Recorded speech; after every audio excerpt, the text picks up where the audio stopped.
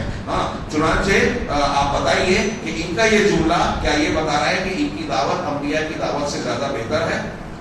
لہذا میں اصل میں اسی وجہ سے اللہ کی طرف سے ان کو مدد نہیں ملتی. اللہ نے کہا وَلَوْ قَاتَلَكُمُ الَّذِينَ كَفَرُوا، اگر کافر لوگ تم سے قتال کریں گے بھی، جنگ کریں گے بھی، لَوَلَّوُا الْأَدْبَارَ، تو پیٹ پھیر کر بھاگیں گے، ثُمَّ لَا يَجِدُونَ وَلِيًّا وَلَا نَصِيرًا، پھر اپنا کوئی دوست، مددگار اور نگراں نہیں پائیں گے.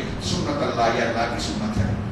اگر ہم ایمان پر رہیں، توحید ہے، تو اللہ تعالیٰ کا یہ وعدہ ہے. ابھی ہم نے سورہ آل عمران سنی نا، اس میں بھی یہ جملہ تقریباً ایسا ہی جملہ ہے کہ اگر کافروں سے تمہاری مٹ بھیڑ ہو بھی گئی تو نتیجے میں وہ بھاگنے پر مجبور ہوں گے. کب؟ جب تم توحید پر رہو گے. کیوں؟ اس لیے کہ اللہ کی مدد آئے گی. یہ اللہ کی سنت ہے، اللہ کا اہل توحید کے لیے، انبیاء کے متبعین کے لیے رہے.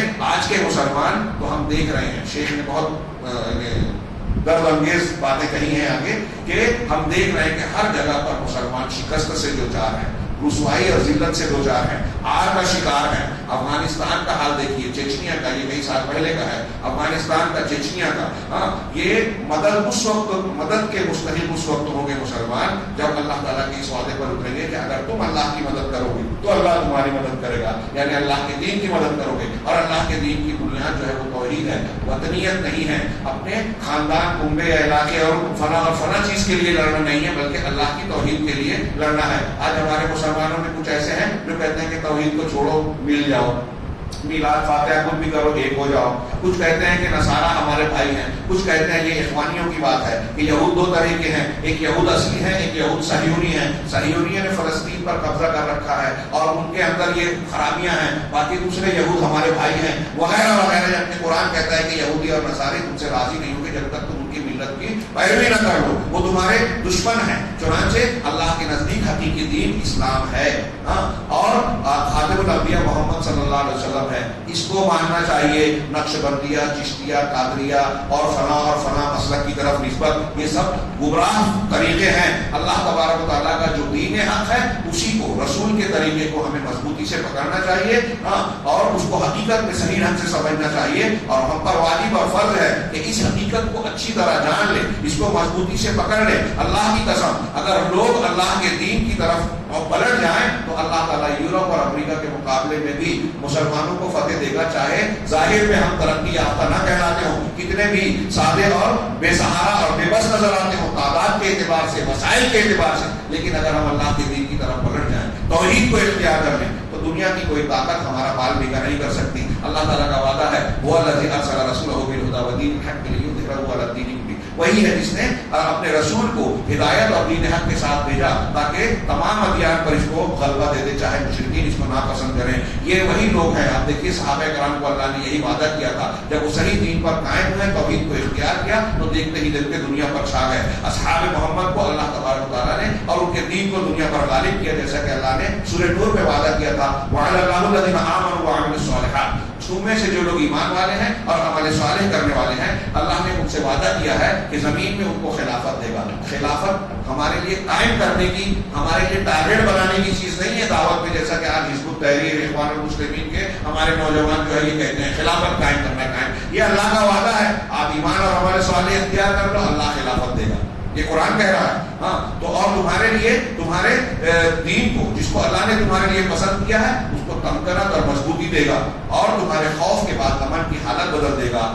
یعبدوننی لا یشرکون بی شیئا، کہ وہ میری عبادت کرتے رہیں اور میرے ساتھ کسی کو شریک نہ ٹھہرائیں. اس شرط کے ساتھ، مطلب یہ چیز قائم رہے گی تو اللہ تعالیٰ غلبہ دے گا. یہ صفات اللہ کے رسول صلی اللہ علیہ وسلم کے صحابہ کرام میں موجود تھی، لہذا اللہ نے انہیں غلبہ دیا. آج ہم دنیا میں مسلمانوں کو دیکھ رہے ہیں، یہ انہوں نے نام لیا ہے کہ ہم فلسطین میں دیکھتے ہیں وہاں حماس ہے، وہ اخوانی ہیں، روافظ ہیں، ہم ان کی تائید کر رہے ہیں. یہ انہوں نے کہا کہ دیکھیے یہ اخوانی جو ہے وہ ایرانی حکومت کا طبلہ بجا رہے ہیں, اردگان کا طبلہ بجا رہے ہیں. وہ اردگان جو ہے وہ طیب اردگان قبر پہ جا کے اپنی انتخابی مہم شروع کرتا ہے, تصوف کو آسرا دیتا ہے, روس سے اور اسرائیل سے جو ہے معاہدہ کرتا ہے.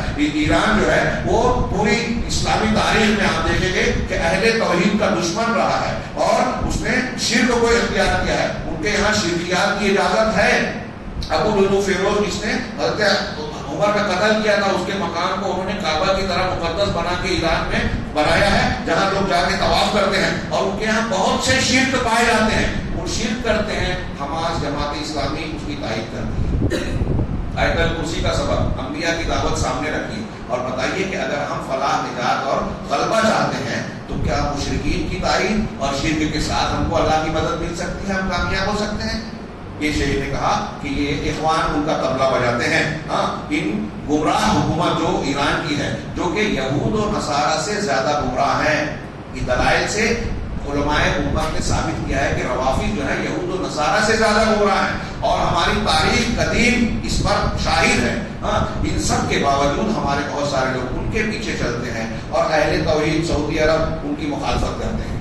ان کی کوئی غلطی ہو جائے تو اس کو شرک سے بڑا بتاتے ہیں. اس بنیاد پر یہ جانتے ہی نہیں کہ دوستی اور دشمنی کی بنیاد کیا ہے. یہ توحید ہی دوستی دشمنی کی بنیاد ہے. جو توحید والا ہے ہمارا بھائی ہے, جو شرک والا ہے وہ ہمارا بھائی نہیں ہے. تو شرک کرنے والوں کی آپ تائید کر رہے ہو, توحید والوں کی آپ مخالفت کر رہے ہو. چنانچہ حماس پر واجب ہے, شیخ کہتے ہیں کہ وہ روافض سے تعلق نہ رکھیں, دشمنوں کا آلائے گاہ نہ بنے, اور ضروری ہے کہ کوئی بھی دعوت جو ہے دنیا میں اگر کامیابی سے ہمکنان کرنا ہے تو وہ جو ہے توحید کو بنیاد بنائے. آگے انہی بنیادوں کو بیان کرتے ہوئے شیخ نے بہت قیمتی باتیں کہی اور کہا کہ ہم پر ضروری ہے کہ توحید سیکھیں, اللہ اور رسول کی دعوت جو طریقہ بتایا گیا ہے اس کو سیکھیں تو ہم کو دنیا میں عزت اور قوت حاصل ہوگی. دین توحید ہی نہیں, دنیا جتنی بھی عبادات ہے, نماز, روزہ, حج, زکات, ساری چیزیں قرآن و حدیث سے لیں جو اصل دین کا ماخذ ہے اور اس پر پھر سختی سے عمل کریں تو یہ یقینی ہے کہ اللہ تبارک و تعالیٰ ہماری مدد کرے گا, مسلمانوں کو ذلت و خواری کے دار سے نکالے گا. اور پھر آخر میں انہوں نے یہ کہا کہ خاص طور سے میں نوجوانوں سے کہوں گا کہ اصل دین کو معتمد اور ثقہ علماء سے حاصل کریں, فنا اور فنا سے نہیں. جو دانشور ہیں, مشہور ہو گئے, ان کو اتنے لائک کرنے والے ہیں, جن کو یہود و نصارہ لانچ کرتے ہیں, ان کے پیچھے نہ بھاگیں. قابل اعتماد علماء سے دین کو سیکھیں اور اس دین کی بنیاد یہ آیت الکرسی میں سمٹی ہوئی ہے. اللہ تبارک و تعالیٰ ہمیں اپنی توحید کو سمجھنے اور اس کے تقاضوں کو پورا کرنے کی توفیق عطا فرمائے اور اس کے ذریعے دنیا اور آخرت کے ہر قسم کے فتنے اور عذاب سے محفوظ رکھے. وآخر دعوانا الحمد للہ رب العالمین وصلی اللہ علیہ